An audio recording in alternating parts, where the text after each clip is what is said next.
Hard to break the silence after that note. I'm so happy to be here. Thank you so much for coming and listening, and I hope you will all go home with different views on life and death that you'll think about every day. So what I'm going to talk about is the malleable factors, the social and behavioral factors that actually regulate our rate of aging. And then you're going to hear from Yong about a more specific biological pathways of aging and the importance of aging from Brian. So let's just step back for a minute and think about where are we at in our evolution of health. We are in an era of the most extended lifespan, and especially right here in Singapore. There's so much going on here that has extended lifespan in public health, advances in medicine that are wisely being used for public health. At the same time, we have dramatic disparities in length of life in all of our populations, in all of our countries. And these disparities can be explained by social inequities, toxic stress, and just simply poor lifestyle. All of these potentially malleable factors are really killing certain segments of society very early so that they have a short health span, years of living with health, and a long disease span and early death. So let's think about, so how does that work? When do we get sick? So this is a graph of the major causes of aging, of disease and death. And when you look at it by age, it looks like, we don't have to think about aging until we're over 50, right? That's when all of a sudden diseases pop up and diagnoses happen. Is that how it really works? So this is a bit deceiving because what's really happening here is that biological aging is setting the fertile ground for disease from the day of birth. There are processes that we can look at inside our body, inside our cells, that tell us how long these cells will be healthy for and will be able to keep dividing. So this idea of that there's this, besides the clock, besides how many years we've lived, there's actually biological clocks in our body that regulate our aging. And so it's really this biology of aging much more than the chronology of aging that is determining how long we live. Because we live for such dramatically different numbers of years. Some of us age in dog years, right? We age much more quickly. It's elastic. So how can we better understand that? The biology of aging underlies all of these diseases of aging, and it is the common factor. And so if we can slow the rate of aging, we can actually reduce the incidence of all of these diseases rather than going after one disease at a time. And Brian Kennedy will talk more about that. I'm going to focus on one pathway of aging. It's not the only pathway. It's an important pathway that we understand a lot about, and that is telomere biology. Now, here's a picture of our chromosomes that we have in every cell. And so these 23 pairs of chromosomes in every cell are so important to aging. Aging is partly damage to our DNA and decay. And these genes in our chromosomes make us who we are. They create every protein in our body, every cell. So we want to protect our genes. And these caps at the ends of genes, these green caps, are telomeres. And they protect our genes and regulate how long cells can go on to be dividing. So these telomeres they get shorter and shorter, and you can see that when they get to this critical point where they're barely there, and then the cell becomes senescent and aged, and it cannot divide and replenish tissue. And we absolutely need to be replenishing tissue. If we are going to live to 100, and many of our children will have that opportunity, we need to have replenishing cells in parts of our brain, in our immune system, in our cardiovascular system. My colleague, who I've done this research with over the past decade, Elizabeth Blackburn, discovered this telomere-telomerase aging system, starting with a single-celled organism, this cute tetrahymena, and found that when the telomeres got too short, it died. And when she extended this enzyme that she and her colleagues discovered, telomerase, the telomeres never shortened And this anti-aging enzyme called telomerase actually made these cells immortal. Now, we don't have unrealistic hopes that our cells will be immortalized, but it turns out that the length and stability of our telomeres in humans at our ages now does statistically predict when we will get diseases of aging. So let me tell you that there have been many, many studies, meta-analyses, so many reviews, showing that the length of our telomeres in our blood predicts onset of heart diseases, diabetes, dementia, and cancers. And so that's just a correlation over time, right? But we actually know from genetic studies, Mendelian randomization studies, that if you are born with good genes for telomeres, that protects you from heart disease and Alzheimer's disease. So we know there's some biology that's actually causal, that telomere biology is involved in disease process. So what I want to talk about is, what are the factors that we should know about that shape this rate of telomere aging or cell aging? And then, based on intervention studies, can we really slow the rate of cell aging? So I'm going to give you a sneak peek at the real conclusion here, and that is that the basic forces in our life as humans, love and connection, fear, stress, and anxiety. We all have these, and we all have a balance. And these are the forces that motivate our behavior in our lives, and they also tend to regulate the rate of our cellular aging. So let me get more specific and tell you what I mean by that.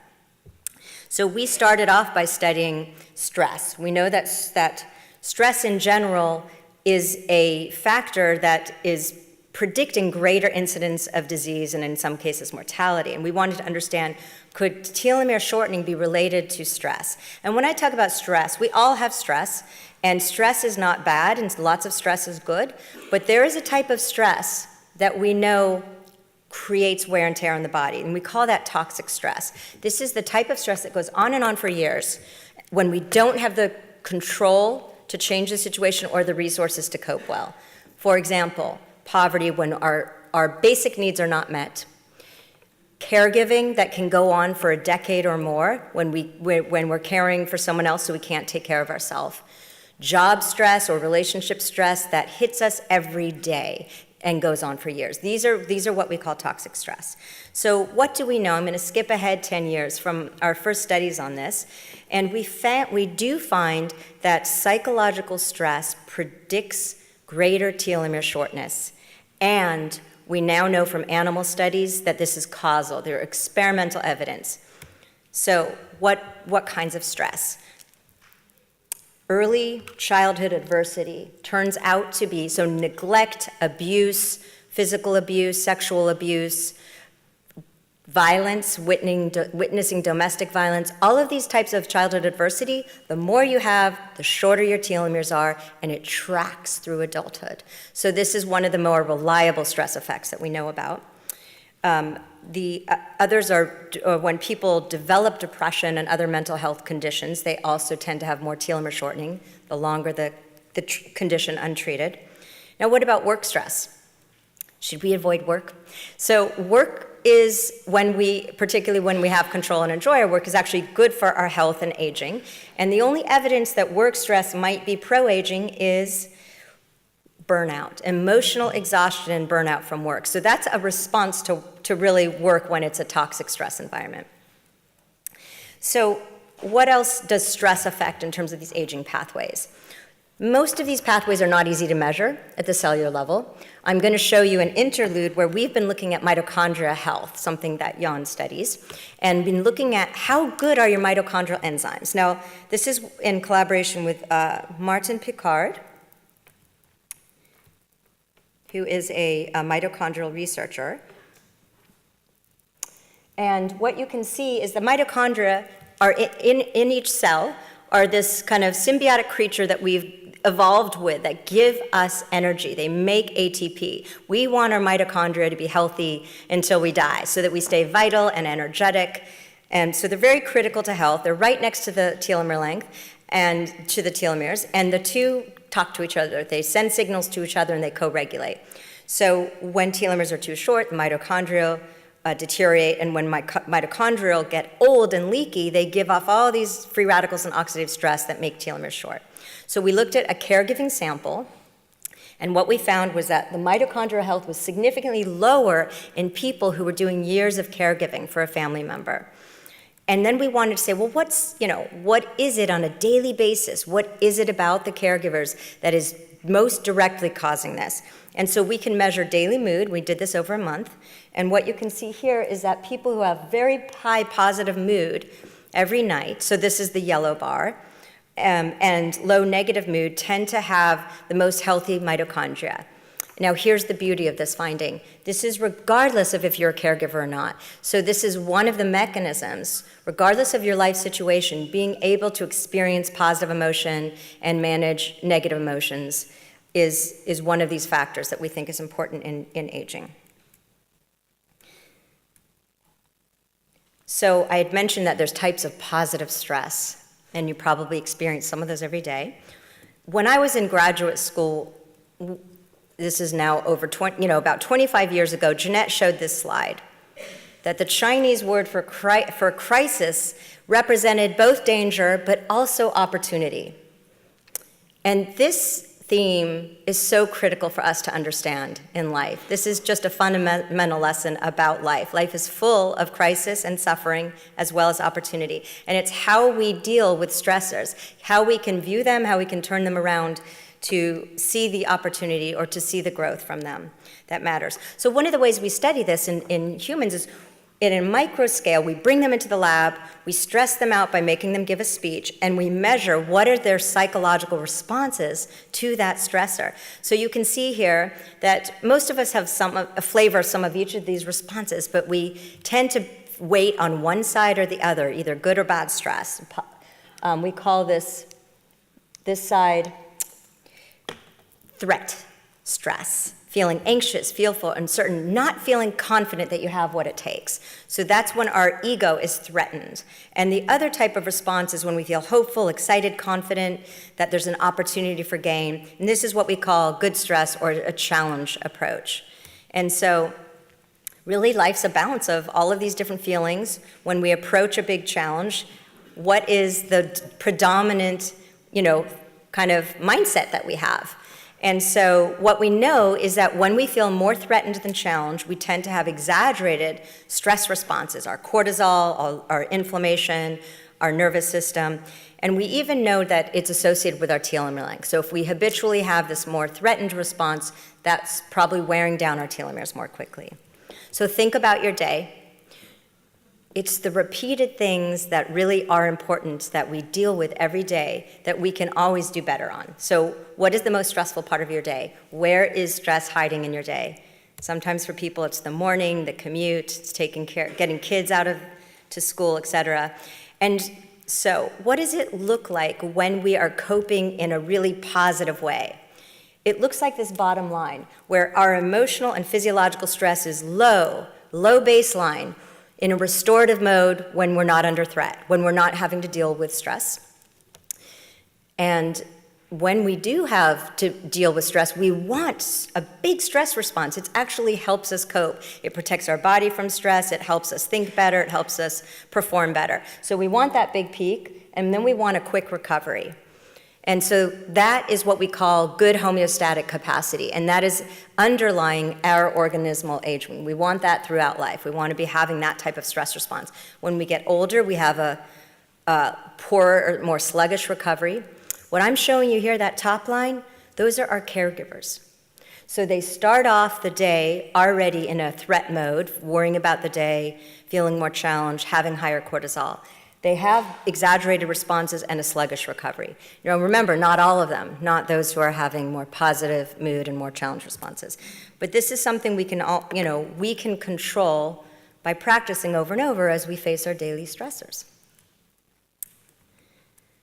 So anticipating, worrying, and ruminating, these are psychological processes that we measure that we find are related to these indices of cell aging.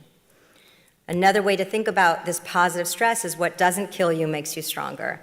And we know that psychologically when we can manage stressors and we build skill, but even at the cellular level, this idea of stressing out cells just a little bit makes them stronger and makes the cells live longer, makes the organism live longer. So for all of these models of aging, good stress resistance is critical, and it creates anti-aging pathways. So I'm just going to show you one slide about a study we're about to start in my lab. I have for years been kind of really taken with this idea of how do we create positive stress in our life. So I told you about challenge approach psychologically. Well, what about in the body? So in these cellular studies, they do things like they fry worms, and the worms live longer if you get a little heat, and if you cook them too long, they die. So we want to find that, that inflection point, that point where we're stressing out our body just enough to help it promote resistance to aging. So think about what would do that. Exercise is obviously one of the positive stressors we do. What about cold stress? Hasn't been well studied in humans. What about hypoxic stress? Well, I have been very taken with an intervention, I call it an intervention because I'm a researcher, a class that has gone like practically viral across the world. And if you have young millennials, you may have heard of this because it's very popular among them. It's called the Wim Hof method. And this is, there's an interesting story behind this, but basically it's becoming it's hyperventilating and holding your breath, and it's exposing yourself to ice or cold showers, and there are phenomenal anecdotes about how this is helping people with different aging conditions and immune function. And bottom line is we're going to study it and see what it's doing at the cellular level as well as the kind of stress resistance level that I showed you, how we respond to a lab stressor. So if you have me back, Jeanette, I'll tell you the results in a year. Does the Wim Hof method of positive stress exposure intermittently promote better cellular aging? So now let's get to an even more positive topic, love and social connection. And I can tell you that of all of the stress reduction interventions, all of the different things we do to try to help people deal with adversity, one common theme is social connection. It's always about a person or community where you're building relationships. So we already know that marriage promotes longevity, quality relationships. Social isolation promotes earlier death, to the extent where that effect of feeling socially isolated is as big as smoking. That always surprises people, but we have to remember that these are things that we forget about because it sounds mushy and soft, but this social fabric that we live in is a driver of our aging and mortality. So what do we know about telomere length? Telomere length does reflect or associate with these factors we know that are important in our social environment. Having ambivalent relationships is related to shorter telomere length. Having more social support being married is related to longer telomere length. And the longer you're married, the more similar your telomeres become to each other. So I think that's interesting, and it makes us think of there's a lot of emotion contagion between us that we're starting to be able to measure more. So we influence each other's emotional life very much. Now, I'm going to go through these next few slides very quickly because health behaviors are something you already know about. What's good for the heart and good for the brain is good for the telomere. So there's no new story here about our daily habits. What diet is associated with longer telomeres? It's the foods that are antioxidant and anti-inflammatory. So we want to be reducing inflammation with our diet and reducing free radicals or oxidative stress. Gosh, what would that be? It sounds like a bunch of pills, right? It is fruits and vegetables. It is the rainbow of food that we could be eating every day, that is food as medicine, that is associated with longer telomeres. Now, I do want to mention all of these diet studies are associational, they're cross-sectional. It's very hard to manipulate diet for any long-term period in humans, as you know. So these diet studies are few and far between and mixed findings.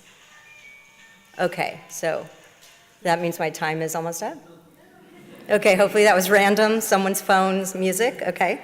So what foods are associated with shorter telomeres? Meats, particularly processed meats, and soda. And we've done 3 studies now on soda. Soda is so potent in terms of creating, fatty liver and diabetes, and we think shortened telomeres, we have banned it from our medical campus. You cannot find soda at UCSF in any of our hospitals, in any of our campus. And we've studied this, and we've actually found that people who were drinking regularly, their abdominal fat, which is such a big source of pro-aging chemicals like inflammation, actually gets smaller. So changing the environment, which happens a lot here, to be more healthy, is actually the next step. I would say for Yale-NUS, I'm given how advanced you guys are compared to the US, I'm surprised you still have soda out there. Okay, so we talked about diet. What about sleep? So hours of sleep is associated with telomeres, 7 or more longer telomeres, but also quality of sleep. Have you thought about your quality and how you can improve your quality? So in that book Jeanette showed, we have a whole page on tips to improve your sleep quality. Sedentariness, at least in one study, is associated with shorter telomeres, whereas fitness, being more vigorously active, is associated with longer telomeres. So we measure all three of these factors, because these things cluster together, and it's about this holistic lifestyle, not just one factor. And we measure them and we say, well, are you leading a healthy lifestyle or more of a sedentary, unhealthy lifestyle? And we've studied stress to say, well, how quickly does stress shorten telomeres? Is it over 10 years? Could it be over 1 year of life? And so in this study that I did with my colleague Eli Putterman, we measured different stressful events that happen to a sample over a year. And the more events, the more their telomeres shortened in just 1 year. But we found a moderator. There's always moderators, meaning this happens to some groups and not others. And so the moderator here, we looked at the healthy lifestyle, and what we found was that this effect was only in the people who weren't doing their health behaviors. So in the unhealthy group, the telomeres shortened over the year, the red bar, but in the healthy group, who are eating their vegetables, they're getting around 7 hours a night, and they were active, physically active instead of sedentary, that stress effect was meaningless. It was not significant. So lifestyle is important, and especially if you're under stress, and I would say that most of us are under stress. So we're losing base pairs excessively. We can slow those. We can slow that loss. My last point is pregnancy health, and partly because Jeanette studies pregnancy health and has one of the only interventions that's shown to reduce preterm birth, and partly because I think this is the cutting edge of this field for population health. Genetics determines our telomere length, obviously, so there's a parental effect.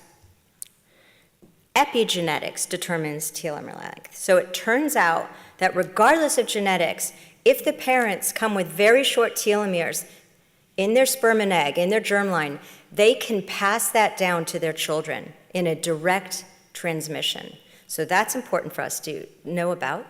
And there's another effect that's even more important because it's malleable, we can actually change this, and that is the prenatal stress effect. So regardless of the parent's telomeres, in the womb, while the baby's developing, moms who have high levels of pregnancy anxiety or experienced a lot of stressful events have babies with shorter telomeres. Day one, right in the cord blood, their telomeres are significantly shorter the more stress the mom has. So this is important for us to know and think about for so many reasons, including telomere transmission. So there's now been a study with 200 moms and baby dyads. So this is looking like a pretty reliable effect. So in summary, I've told you about daily habits, toxic stress to avoid and positive stress to embrace, social connectivity that you have in all day as you're at home and at work, that you're affecting other people, and we can another way that we can control and create a positive social environment, and then pregnancy health. So can we slow our aging with interventions? Most of what I've showed you is just population studies and cross-sectional studies. Can we really make a change with these classes when we do these studies? Not much has been done there yet. We know that cross-sectionally, when we study people who do a lot of negative mind wandering and they're not wanting to accept their present situation and they're not focused on what they're doing or who they're with, this kind of mind wandering is associated with shorter telomeres, totally independently of stress. Now, how do you help people be more engaged in their life and focused? meditation, mindfulness interventions. That has been very popular in this field. There's been a whole, handful now of studies, some randomly controlled trials included, that have shown that meditation can boost telomerase and can potentially stabilize telomeres. So this is very exciting. We just published a paper showing this effect. You can see that this is mostly the case for mindfulness, but also I believe that this extends to any mind-body intervention, things that make us focused and engaged in what we're doing and reduce our physiological or sympathetic arousal, putting our body into a restorative mode.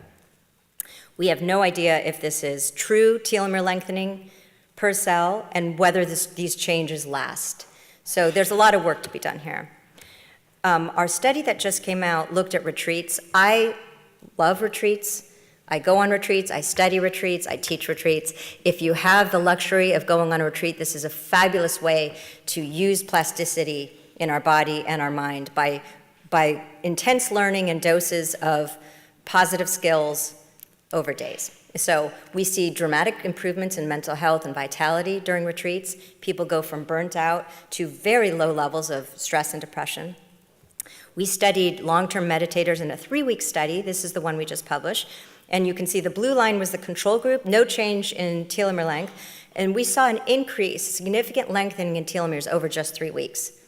Now, believe me, this is like changing everything. Diet, sleep, you're learning and strengthening your meditation skill all day. So this is I would say as strong as it gets, unless we're talking about drugs. So this is exciting and, of course, needs to be studied further and see if this effect is maintained.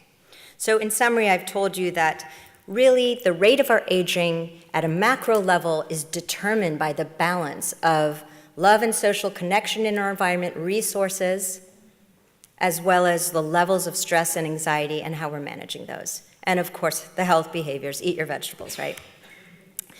So we want to kind of shift our balance every day, look at our balance and try to shift it more toward positive health. Thinking about positive stressors, resilient responses, challenge orientation, engagement in one thing. Multitasking is going to happen because we can't control all the demands on our time, but we control some of our attention and multitasking, and we can put this away for periods of the day, our phones, et cetera, so that we can be engaged in whoever we're with and whatever we're doing. Now, if we can do this better, we can control our rate of aging. We can slow cellular aging from all these different mechanisms and compress the disease span so that we have a longer health span. I strongly believe that incorporating the inevitability and the reality that we will all die and that we can think about the process of dying and how we want to have lived now and not waiting until then. And so we don't do this well as a society, but there are certainly ways to be looking at death now to enhance our life and our purpose in life. And so one way is just thinking, what is it, how do we want to have had a meaningful life? In the end, we will end up here. What is it that you want written? What are the few words? What are the few sentences that you want on your epitaph? Very few people, maybe no one, actually wants it to say or have these thoughts, I wish I spent more time at the office. I wish I worked harder. I wish I made more money. It is the love, the social connection, the impact we've had on others in our world. And so if we can remember that now, we can reverse engineer it to know that we can, I didn't mention this, but purpose in life is associated with, at least in one study, with better cellular aging too. So if we can think about this we were gonna go through these seasons. We're going to have our cells age. We will have some disability. Can we compress that? Can we think now about how to have a meaningful day?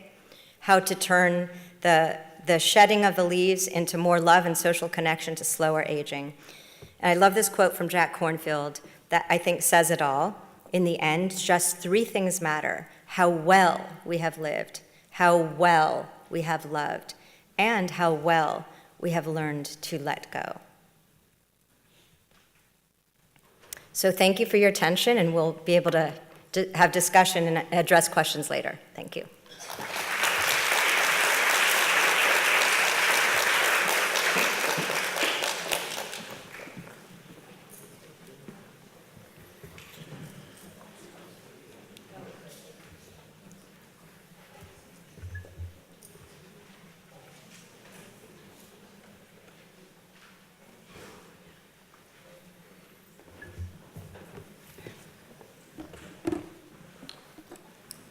All right, can you hear me? Yeah, okay. So this is me. I'm Jan Gruber. I'm an assistant professor at Yale-NUS, and I also run a lab on biological mechanisms of aging. And it's great to follow this talk because we heard everything other than drugs as mechanisms for, or as ways of modulating aging, and I'm going to talk predominantly about drugs, I guess. All right, but when I travel around and I tell people that I work on aging, what you usually get is that people think of something like this. So this is a guy called Dan Hanna, and Dan took a picture of himself every day for 17 years. And every time Dan turns around, 1 year passes, and you can see the process of aging going on. He built this frame to allow this to happen. And then he basically looked at his own aging process, and he put it all online because he's an animator and illustrator, also known as the guy who makes children's books on fish. But the thing is, if you look at this, you get Dan at 32 and then at 48, and I sneakily went online and found a more recent picture of him at 58. You might realize why he's probably not doing this anymore, because we don't like to document this process in too much detail. So he stopped updating this project after 17 years. And when you tell people you work on aging, they'll say, oh, what can you do about gray hair and loss of hair and wrinkles and libido, and how can I live forever? And of course, as an aging researcher, that's exactly all the things we're not really about. So what we're really about is the fact that aging is one of the main risk factors for most diseases that we care about in developed societies. Neurodegeneration, cardiovascular disease, cancer, all go up dramatically with age. And that's, of course, a problem as populations age. So population aging is driven by lower birth rates. People have less children, so there are more older people, less younger people. And as a larger fraction of the population is in this age segment, it becomes an issue to plan for it. And so you're very unlikely to have an age-dependent disease when you're 35. You're very unlikely not to have some age-dependent disease somewhere when you're 85. So therefore, this is a sort of scary thing to plan for, population aging. Now, oops, this has gone the wrong way. Okay, so what can we do? And most, if not all, planning in this direction is sort of focused on a disease centric view. So it basically says, okay, so there are these disease processes of aging. Cardiovascular disease, cancer is caused by DNA mutation. Cardiovascular disease is caused by a different disease process, and kidney failure is caused by something else, and so on and so forth. And ultimately, you have all these independent processes. But populations are aging, so you need to do something. So you're investing more in infrastructure, you're building more hospitals, you build better care infrastructure, all sorts of important things. And you invest money in research on these individual diseases. And then you wait for a person to develop one of those diseases, and you then provide your great new treatment to them. And that increases their quality of life and the length of life with the disease. And that's very important and a very good thing to have. But if you think about aging, as an aging researcher, you wonder whether that sort of addresses the core problem. Because if you look at the statistics and you look at the risk, what you of course know is that all of these diseases are increasing as age increases. So now you do something to the cancer, you get in remission of cancer, and all you do is you basically give yourself a little bit more time to develop the next disease along the line, right? So the problem with that is that adds very little additional healthy lifespan, because in a population full of people around 40, you cure cancer, you have another 40 healthy year. In a population, or in people who are in their 70s and 80s, you do this, you might not get that many years of health before something else goes wrong. And so you go from one treatment to another, which is not something you really want. So to illustrate this, even if you totally cured cancer, you removed cancer forever, nobody ever gets cancer again, you only would add about 3.5 years to life expectancy. So it would do very little to life expectancy in modern societies. Okay, so that's all very dire, and so what can we actually do about this? And the goal has to be, and that's what all the programs saying, increase of health span. Okay, so how do we extend health span? And if you think about this, what does that mean? It means you prevent or delay all of those age-dependent diseases. That seems like a very difficult thing to do. You target one disease at a time and do prevention. But of course, if you are an aging researcher, you think about this stuff a little bit differently. You're basically saying, well, let's look at people who do really well with aging. So this is an example who's been in John Calmon. I can't pronounce French names very well, but she was extremely successful at aging. This is her at age 60 in 1935. She was born in 1875, and so she was 70 at the end of World War II. She was pretty healthy and well, and so around 1960, at age 85, she started fencing. So that's way beyond the 75 line that we're going to hear about later. She actually smoked very lightly, 3 to 4 cigarettes a day, I think, but from 1869 to 96 to 1992, and that usually leads to the joke that smoking is good for you as long as you do it for at least 100 years, right? She also drank port wine and ate a lot of chocolate, and she was not a health nut in any way, shape, or form. And the important thing, she never developed any cognitive impairment, cancer, or serious cardiovascular disease in all those years.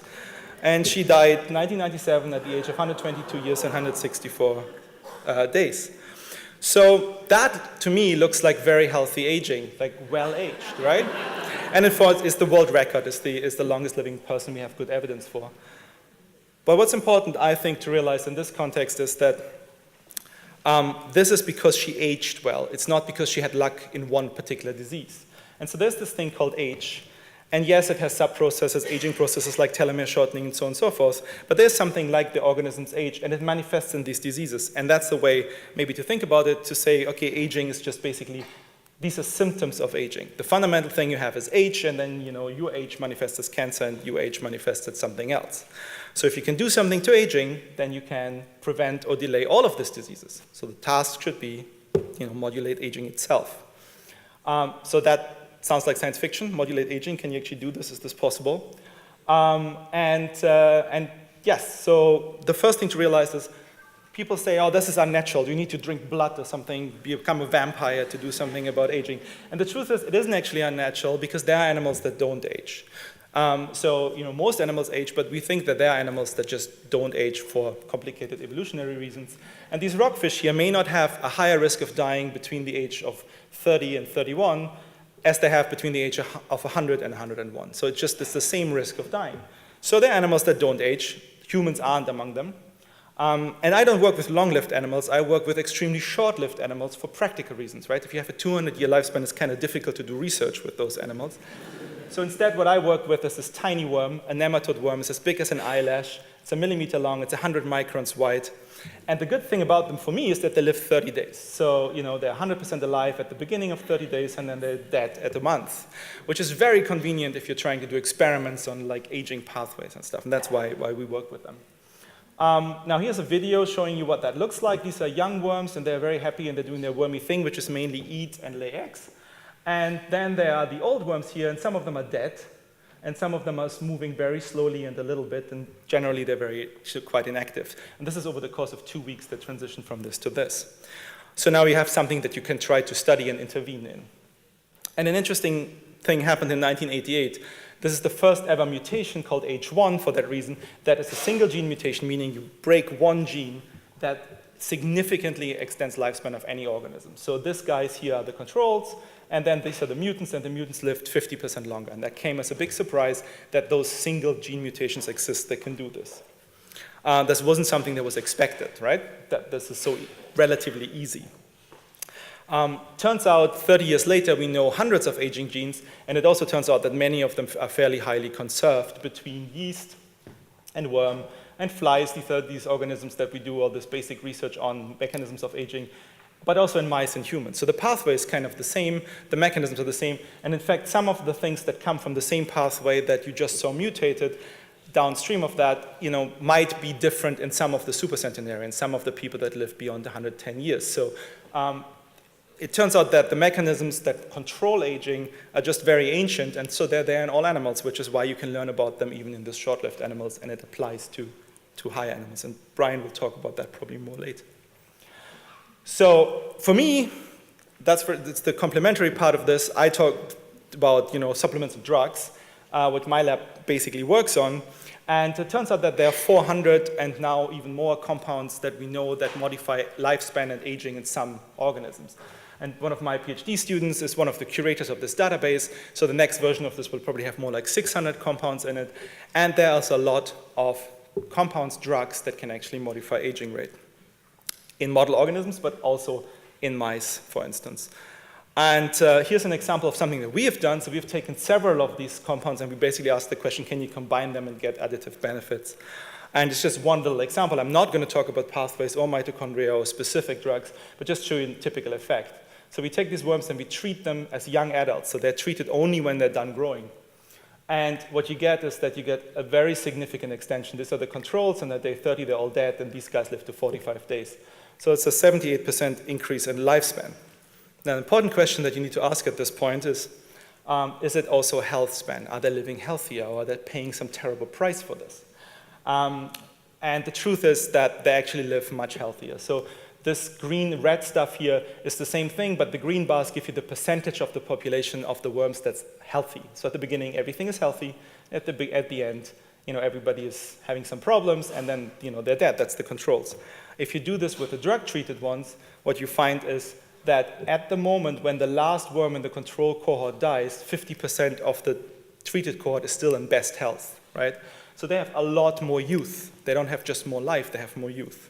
And of course, these are worms, and we can't give these drugs immediately to people, but it shows a large amount of plasticity in this trait of aging. And then just to leave you with a visual impression, this is what that looks like.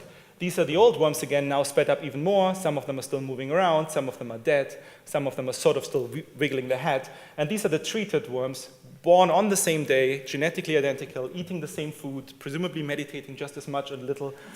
But these guys are treated with this drug, and they're doing obviously a lot better. If you want to see them live, we have them outside. You can go look through a microscope and poke at them. So you get some of that.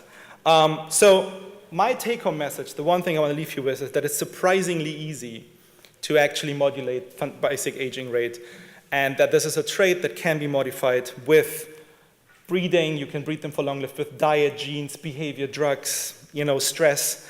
All sorts of things can modify this, and we're just starting to learn to do it, but it is modifiable. There's no hardwired connection between clock time and your biological clock. The final slide about me and when I want to die. So this is a happiness graph. This is happiness score, and this is age. And as you can see, the happiness goes down at some point in your 30s and then picks back up when, interestingly, the kids leave the house. I have 3 of them, so I can sort of see the point, pro and con.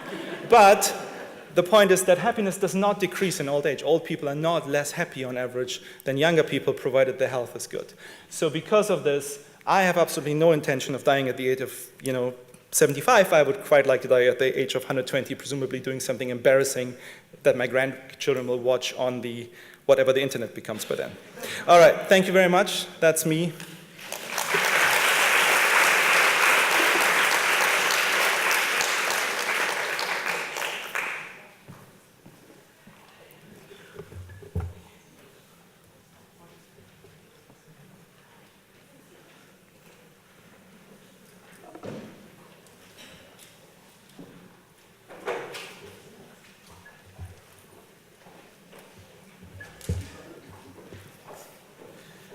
Well, thank you for inviting me. This is really an exciting meeting today, and thanks Elissa and Yong, because they've done most of my work for me. I could really just stand up here and be quiet for 15 minutes, and hopefully that would be fine.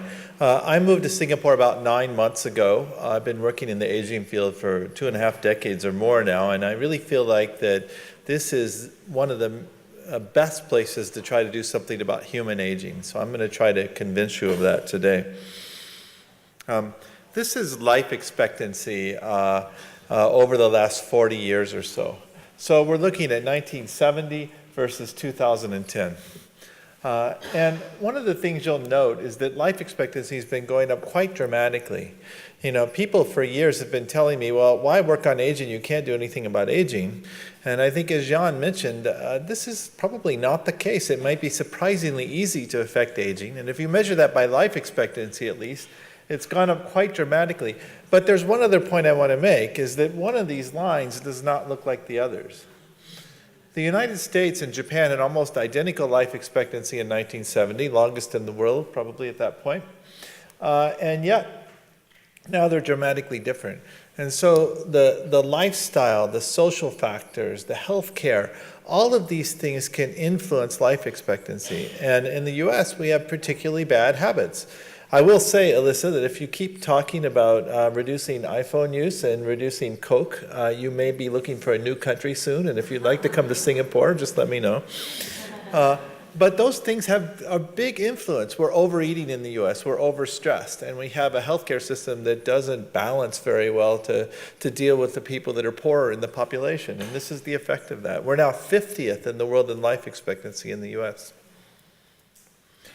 Now in Singapore, not just are they thinking about life expectancy, but you have a low birth rate. And so what's happening is if you look at the number of people that are working compared to the number of people over the age of 65, that's declining rapidly. And by 2030, we're going to have 2.1 people working for every retired person here. And the government has paid attention to that. So this is not just about the quality of life as you get older. This is an economic effect. This can impact the functional output of a society. And so I think that I want to re-emphasize this point that's already been mentioned, that there's a big difference between lifespan and health span. And these are my two grandmothers. So this is Elissa here on the left and Lita on the right.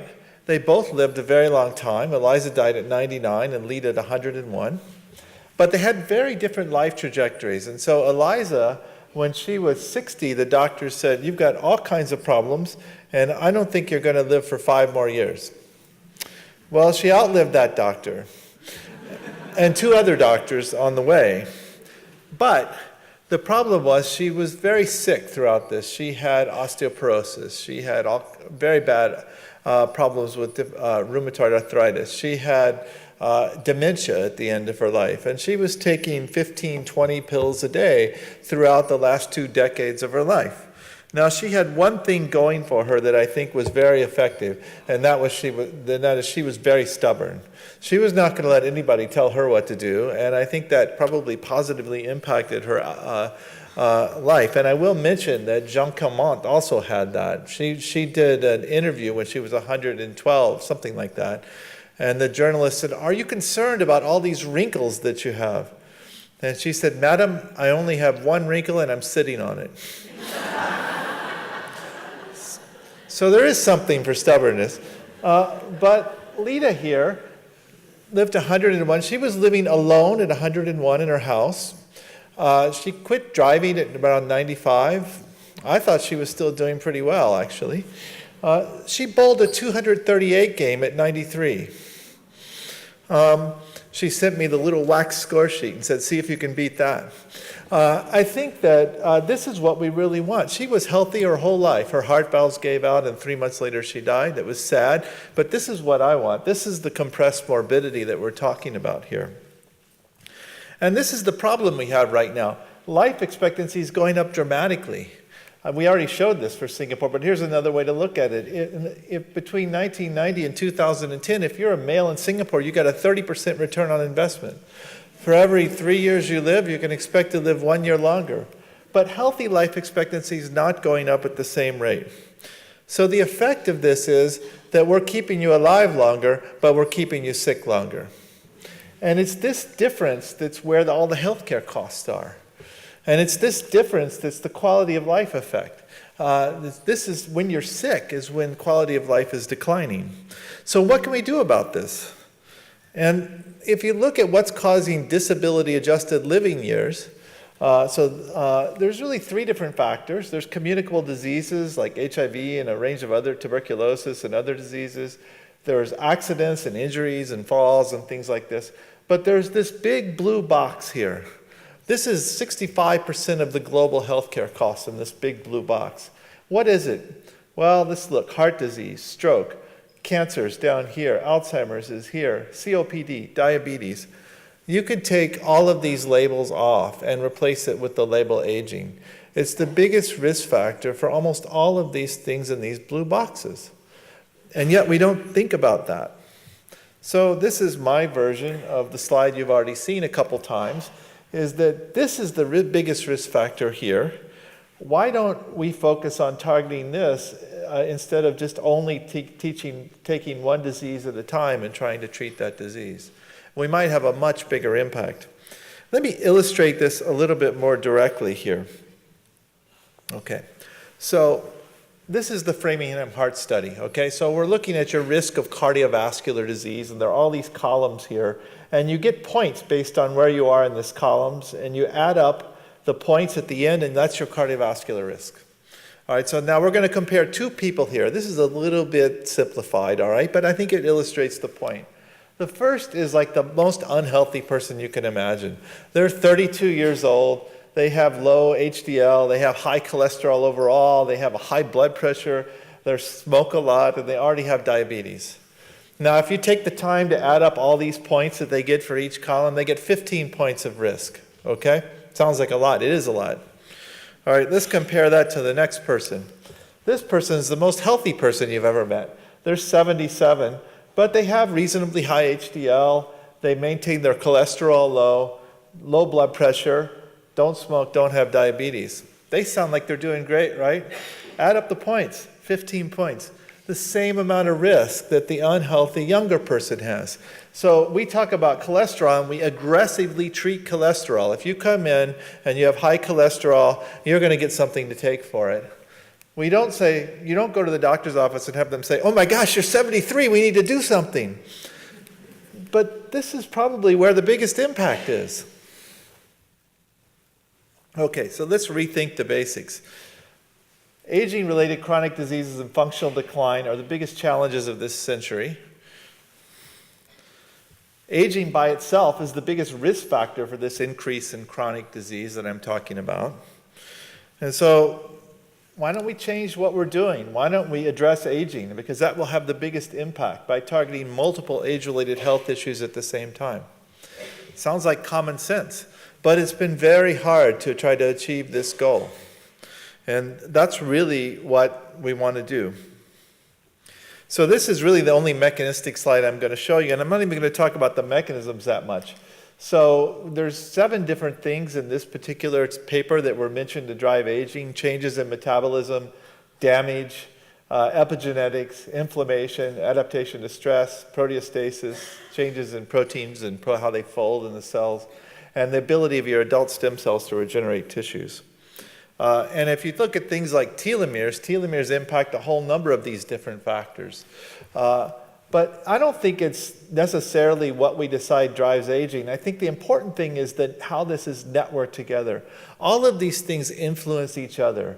So if you have altered metabolism, you're pre-diabetic, it influences inflammation, and that influences adaptation to stress, and that influences damage. So this is a network. And when you're healthy and not sick, you have this dynamic network that is maintaining the homeostasis in your body. But when enough of things go wrong in these different areas, it starts to trigger a disruption of the network, and then you start to get chronic diseases of aging. And so what we know now is that you can intervene at a whole range of different points here and impact the aging process. So these are different interventions, thank you, that can impact aging. Calorie restriction, which is essentially a reduction in calories down to the level that's above malnutrition but nothing extra. I don't recommend this for people because it's very hard to follow this kind of a dietary regimen, but it's very effective in animal models for extending lifespan. There's great data already on exercise for human aging. We don't have to talk about animal models there. Intermittent fasting is quite exciting as well. Actually, low levels of alcohol consumption are associated with reduced mortality, and I can talk to you about that. We're studying that in mice now. We have mice drinking 10% ethanol in their water all the time. They seem happy, actually.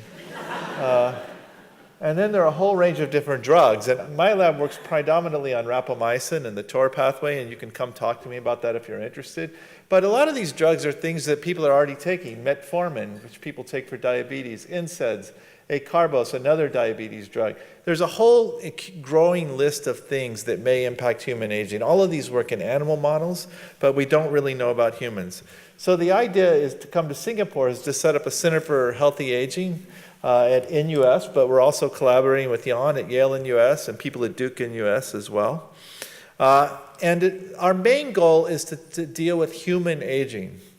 And I think the challenge is right here. So we've been telling you about aging research. And so if you're born, you start to get sick, and then you die, what we've been able to show, and what Yong showed, is that if you intervene here while you're still healthy, you can lengthen this period of health span, stay healthy longer, and increase the ratio of health span to lifespan. But the geriatricians haven't been doing that. The people that work with older people in the hospital are not thinking about intervening here. They're dealing with people that come in at 85 years of age. They have multiple chronic conditions. They're taking 15 pills a day. They're having trouble getting out of bed. They're not eating enough nutrition. They're trying to manage aging. And this is important. I'm not trying to diminish what geriatricians do. It's critical. But the challenge is, now that we want to go into humans, how do we take this knowledge we have from preventing aging and merge it with the expertise that geriatricians have from managing aging to take a holistic strategy to target human aging? And ideally, the approach is going to be a mix of the two. We want to prevent aging as long as possible and then manage it effectively when people get older. And so this is the goal, to extend human health span in Singapore, to identify and de-risk interventions, test them in people maybe 55 to 65 that are still healthy or at risk of disease, validate that they work, and then develop implementation strategies that might work in the whole island of Singapore. And we're going to look at short-term studies to try to stratify different interventions using biomarkers, 3 to 6 month studies, and try to measure now with molecular biomarkers whether we're impacting aging. And then ultimately we may move to more medium-term studies where we're taking people at risk, treating them for 1 to 3 years, and then trying to prevent multiple diseases of aging simultaneously. Now, we talked a little bit about intervention, but the other cool thing is that biomarkers have emerged. You heard about telomere length, but there's a whole range of different biomarkers now of aging that are partially validated. And so now we have things we can start to test. When we look at an intervention, how does it impact these biomarkers of aging?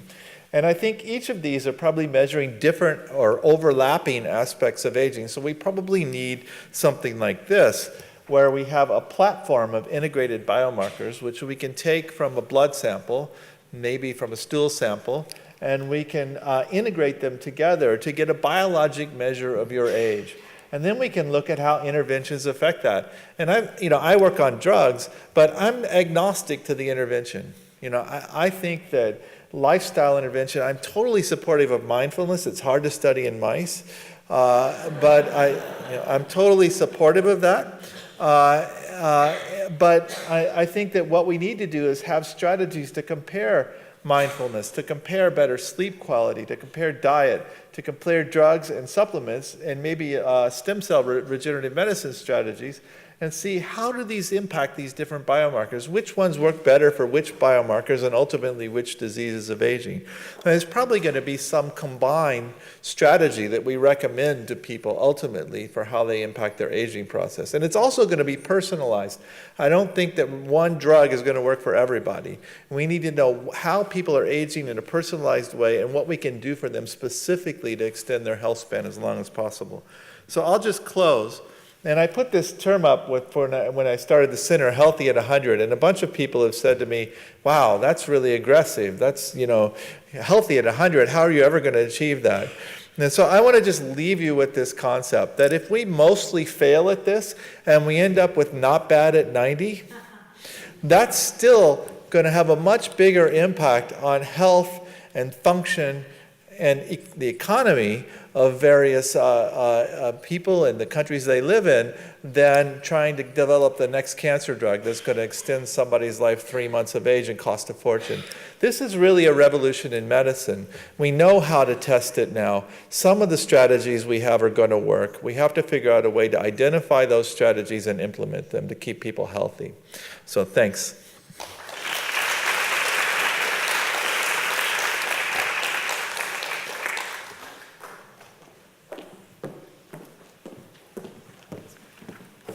Thank you, Brian. So now I'm going to invite the past three speakers to just take the seats up in the front. Elissa, Yan, as well as Brian. I've just introduced myself. I'm Gerald. I come from the Swee School of Public Health at NUS, so a community geriatrician by training. Yep, so I'm just going to go over there. Yeah, sure.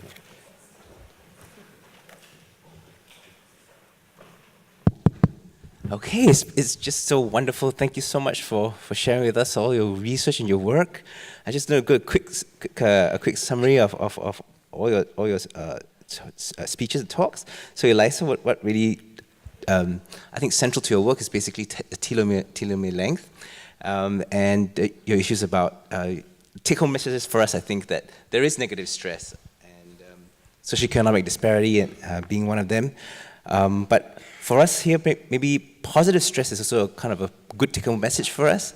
Besides things that we know, like fruits, vegetables, sleep, and exercise, a happy marriage, that's something that's a good takeaway for us. Meditation as well. And you closed up by saying purpose in life as well. There was a study about the value of purpose in life. And for Yin, I did not know about the life story of Jean Clement, yes, but maybe you can tell us whether chocolates and port wine is the secrets for her living up to 122. But I thought what was very interesting was that you actually, you and your colleague, cataloging all these anti-aging chemicals or compounds for various different animal models. I think so those of us in my audience might ask, I think Brian also kind of listed out some of the chemicals or compounds that might be possible to extend life, such as metformin and NSAIDs and stuff. So whether that catalog, does it actually have these kind of compounds for humans? Yeah.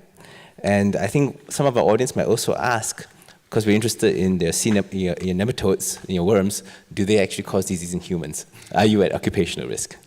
And Brian, I think it's really very interesting for us here and exciting for us here today is for the Center for Healthy Aging that's you're going to set up in Yong. It's going to be exciting that Singapore is going to be a test bed for us to actually test various different interventions to help to delay aging, as well as using your integrated aging biomarker testing toolkit, using a whole variety of measures of aging, including telomere length, and to see so that we can actually improve delay aging in Singaporeans. Yeah. So the stage now for is actually my preference is to actually let people in the audience to please feel free to just come up and ask questions if you have. Yeah. Is it possible for us to have microphones to be passed around? I think there's one over there, and there's one over there. Yeah? Okay.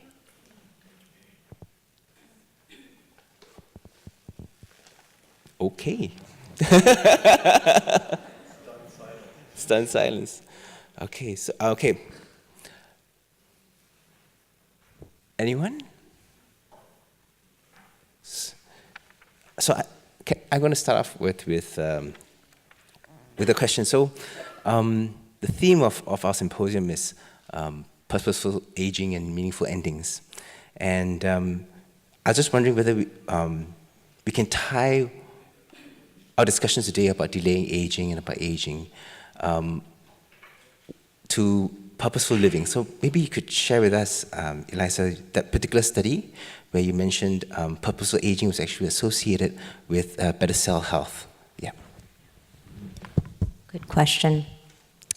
So, purpose in life, eudaimonia is this concept of not about like feeling happy, which never lasts, right? Life is about accepting sadness and being content, and that whole balance of positive and negative emotions. That improves with age. It turns out that older people are better at balancing emotions and selecting positive situations and having positive emotions. So that's beautiful. They also prune their social networks so that they get rid of relationships that are mixed and negative, and they just have a small group of positive relationships so that the social tone of their social network is much more positive than people who have these larger social networks that are more superficial. And you can imagine how social media also pulls us toward those negative interactions or relationships. So when we think of eudaimonia, what we mean by this is meaning and purpose in life satisfaction and feeling meaning and purpose. And this is measurable. We're not great at measuring it, but we do have these scales that measure it. And it turns out to protect us from early diseases. It's associated with longer health span. So we know this is important. And the question is, well, how do you intervene on that? How do you promote that? Get someone to live a purposeful life. Yes. So this meditation study that I mentioned was a proof of concept study that none of us will ever do anything like this. My colleague, Cliff Sarin, put people up on a mountain in Colorado and had them sit and meditate for 3 months. And obviously they were experienced meditators. They wanted to do this. And there was a control group at home of experienced meditators.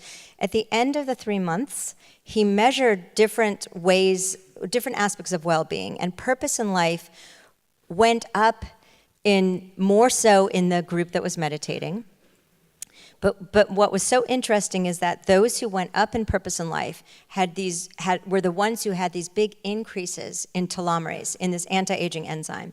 And so the message from the study is that if we can increase our purpose in life in meaningful ways, it doesn't have to be sitting for 3 months meditating, that we might be seeing improvements in our biological cell aging, that the cellular clocks, all of these mechanisms, have receptors and signals for content, eudaimonia, well-being, as well as, of course, for toxic stress.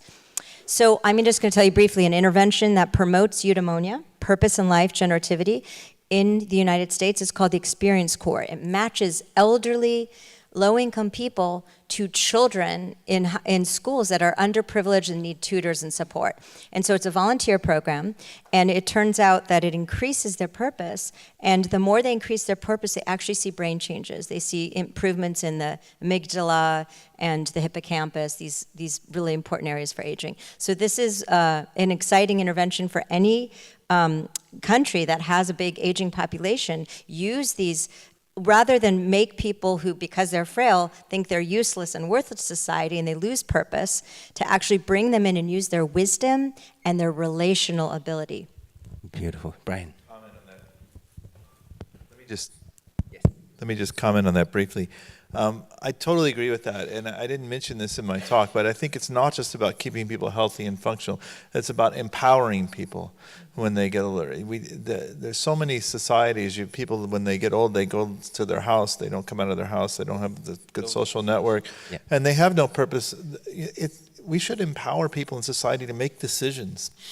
As they get older, they should have roles beyond just, living in their house. And it's not an easy thing to think about, but it's something that's really critical, I think, to help the aging population.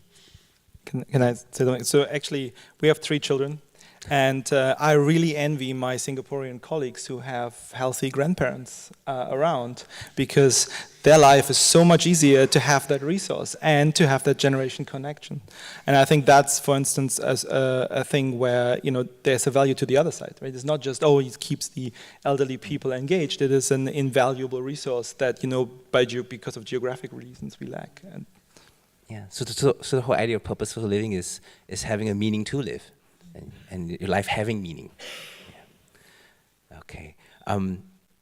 Anybody has any questions? Okay. Nanfun, you're free to shout. Go for it. Yeah. My question is that given this talk gives me a lot of optimism because I'm doing the target of aging. In the experience of the speaker, do you think Singapore has a good chance and that our policy, like the successful aging, action for successful aging, in the right direction? Yeah, I think there's a huge opportunity here. For one thing, you have a progressive-minded approach to government. So the policies that may take 10 years to realize benefit can be implemented here, I think.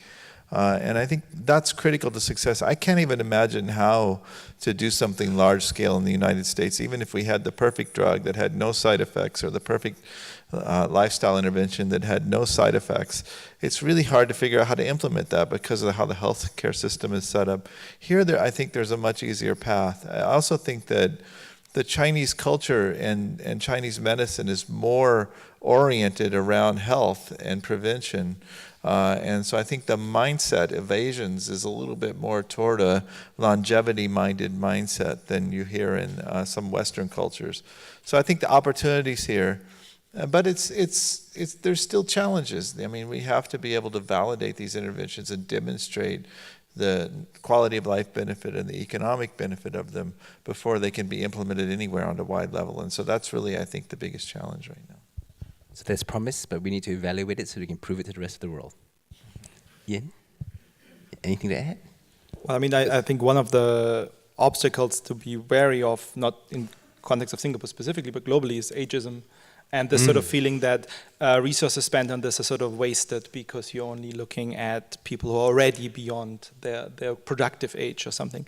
And you do get that when you tell people you work on aging. There's a 25% chance that somebody will tell you shouldn't, right? Because there's a feeling that this is sort of frivolous in some way. And I think it's anything but. So, I feel as proud of this as I feel somebody who might work on global warming or something. It's a major challenge to societies. Yes. Prejudice, stigma, discrimination. So in the next session, we're going to hear from Becca Levy, who is a worldwide leader on understanding just how our beliefs about aging matter. And I do think Asian cultures in Singapore, has a huge advantage because of how they view their elderly. Yes. Yeah. I mean, and also this is a global phenomenon more than people realize. I was asked to do a TEDx talk in Madagascar, and I was flying to Madagascar, and I realized I'm going to talk about aging in Africa. It doesn't seem like the biggest problem. Turns out, though, when you look at the data, that 4 of the top 10 causes of mortality in Africa are related to age-related diseases. But the interesting thing is they're hitting people 10 years, 15 years earlier than they are in the developed part of the world. And so what's happening, probably because of environmental factors, stress, pollution, nutrition, an increase in chronic infectious diseases, these other age-related diseases are happening earlier. And what's happening rapidly now is you have this double whammy in these countries where you still have problems with infectious disease, even though they're beginning to be managed, but you're getting a very rapid onset of chronic diseases of aging at the same time. So this has a broad impact beyond just Singapore and the developed world. It reaches into all aspects of the globe. Food for thought. Any other questions from the audience?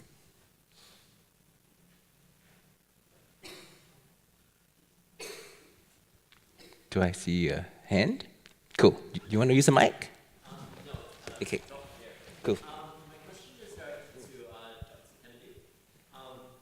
So I'm just wondering, how feasible is it to roll out drugs as a preventative measure of aging rather than an intervention?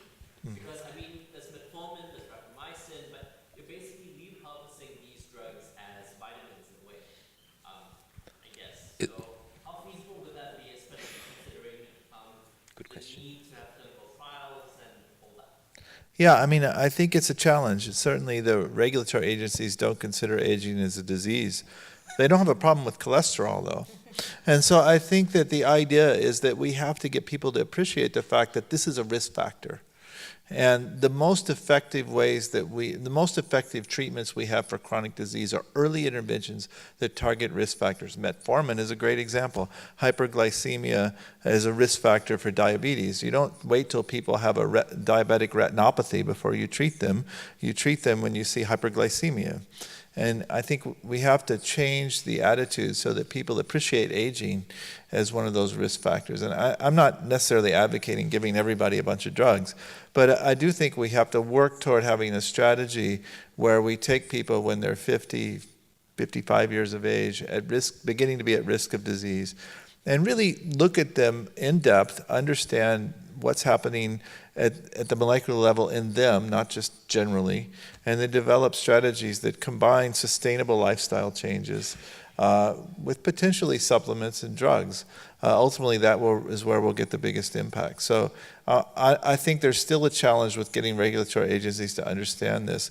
But the fact that we're working with clinically approved drugs that are generally very safe gives us a step forward in doing these studies. Now, the best drugs may be new chemicals that haven't been put in humans, but that's not where we can start. We have to start with things that we think are safe at this point, and then try to validate their effectiveness. So safe clinical trials and changing mindsets. Yeah. Any other questions? Oh, there you go. Yes, Tyler. So I just did my Google lookup, and we talked a little bit about kind of the economics of health and healthcare. And according to a 2010 study, 13% of senior citizens made up 13% of the U.S. population, but accounted for 34% of healthcare-related spending. And I'm curious, I don't know if that's consistent with what they find in Singapore or not, but how to, supportive of the whole concept of shifting out that expenditure or investing in earlier kinds of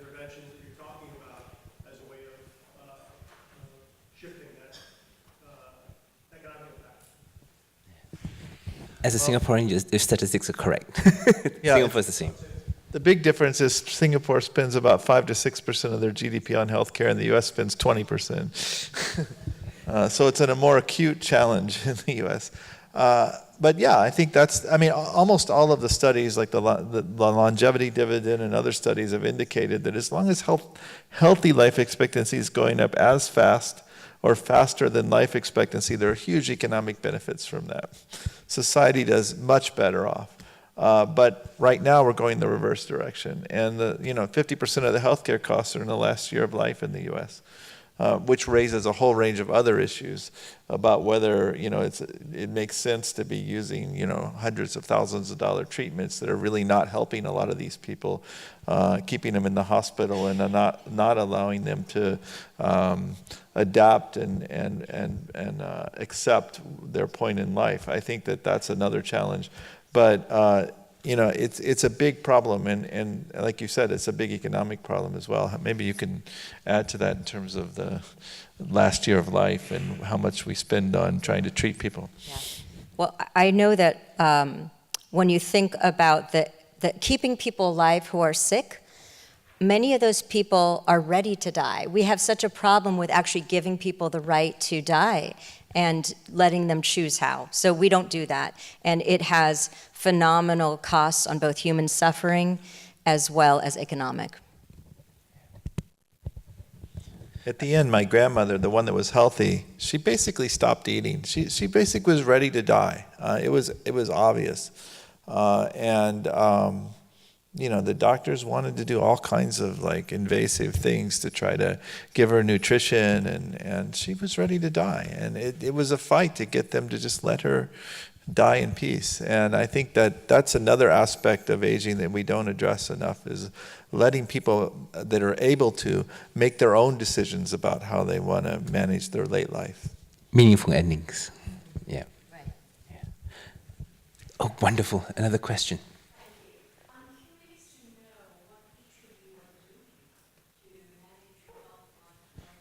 Personally, right? Good question. So I, many years ago, tried caloric restriction. I can confirm that is not a viable strategy for me. It was absolutely horrible, and then I had 8 weeks of having an infectious disease and then gave up on it. But I do, for instance, intermittent fasting, which means I don't eat for 16 hours a day. I'll try to get enough sleep, which is almost impossible with 3 kids and as an assistant professor. Try to keep my weight under control. Just the usual stuff the doctor says, lots of vegetables, fruit and veg. I have done a little trial on myself with metformin and blood glucose, but that's more for scientific curiosity than that I think that's ready for production use. And what was the result? Well, lower blood glucose, and I'm going to have a health check after it's finished, and then I can report back. Elissa. You're in the middle, you're next. All right. That personal question always comes up. My answer has gotten better over the years. I just turned 50, taking it more seriously. So I've adopted intermittent fasting. So everything I do is very moderate. I'm very boring and right in the middle. So I do intermittent fasting once a week. I do yoga every day. That might mean 10 minutes in the morning on a busy day, or ideally it means a full class every day. That was hard when children are young. That's very hard. It gets easier.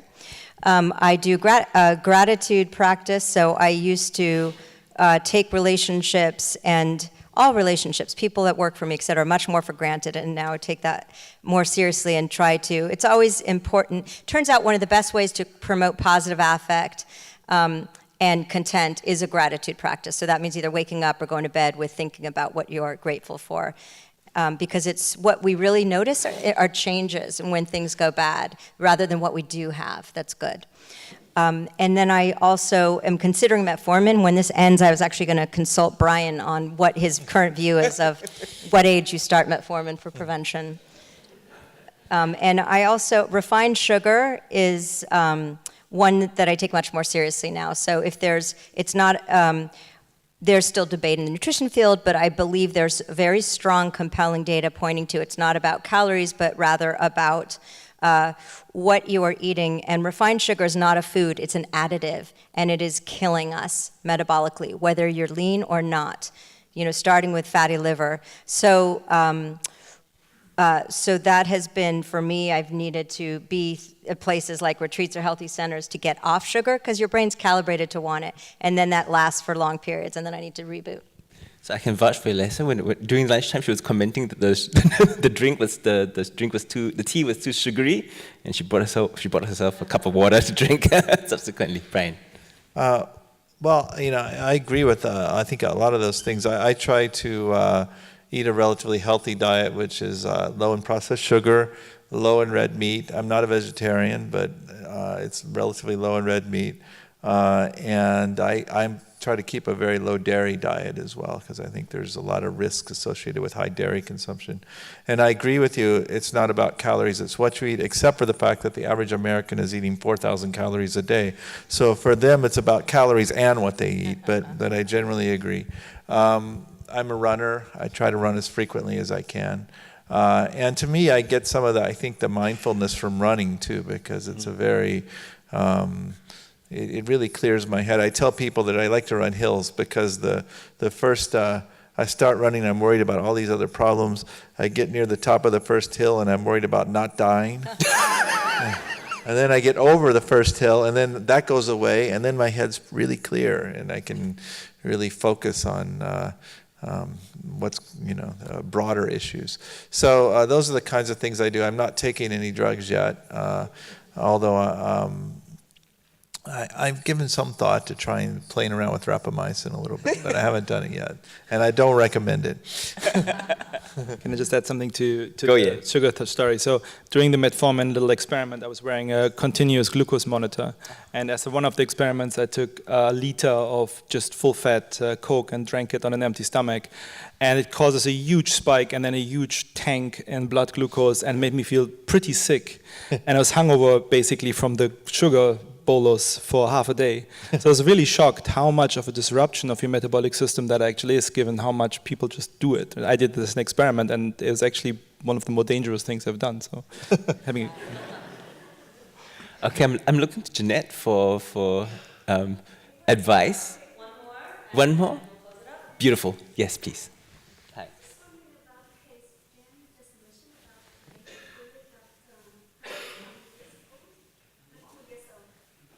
Jean Clement.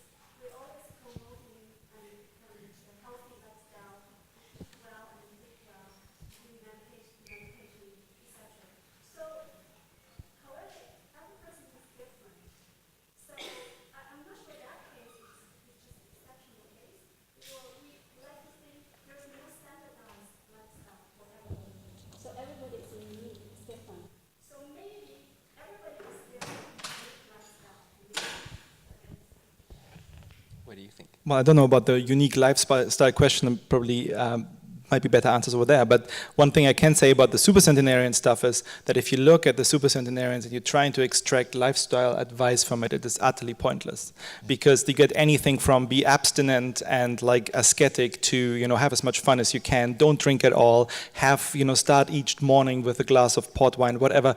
There are endless amounts of variations, and the theme at the end is that they are all unique as supercentenarians, and they don't live that long because of what they do, but about something else. About the genome or just luck. Right. And this is these are very rare people in the population. Outliers. For them, it's genetic. The most important thing they did is chose the right parents. With very long telomeres. But that's fairly uncommon. I think for most of us, environment has a much bigger impact than genetics. And so, if you think about how many people, might have genes of centenarians in this room or centenarians in this room, it's just a couple. And, you saw my grandmother, so I think that's me. So the rest of you need to worry about all these environmental interventions. I do think it's not not going to be the same for everybody, though. And ultimately, we do have to understand the differences for each individual and how we can apply the appropriate lifestyle choices for each individual to maximize their health span. There are going to be some fundamental differences. There are going to be ethnic differences. And one of the things we want to do is develop a better understanding of aging in the Han population, but also in Malay and Indian populations here. When those last two populations, we know very little about aging. So we need to understand some of those differences as well, ultimately, I agree. Yeah, individual, yeah. Really brief comment that, so it is true that those blue zones, they all have different factors that are promoting their longevity. Genes is a common one, but also at least some of these studies have shown that stress resilience is higher in these centenarians. So that slide that Jeanette started my career off with of crisis and challenge and opportunity is actually common mindset is don't sweat the small stuff. They really have a fabulous attitude about what happens in life and how they can cope. And Elsa's let it go. Jeanette? Well, Gerald, thank you so much for facilitating an amazing conversation, and to Jan, Elissa, and Brian. After Andrea's performance, what a kickoff. So please let's give our thanks. Gerald, as a geriatrician, you might, we hope to put you out of a job. Soon. I'm retiring soon anyway. Good.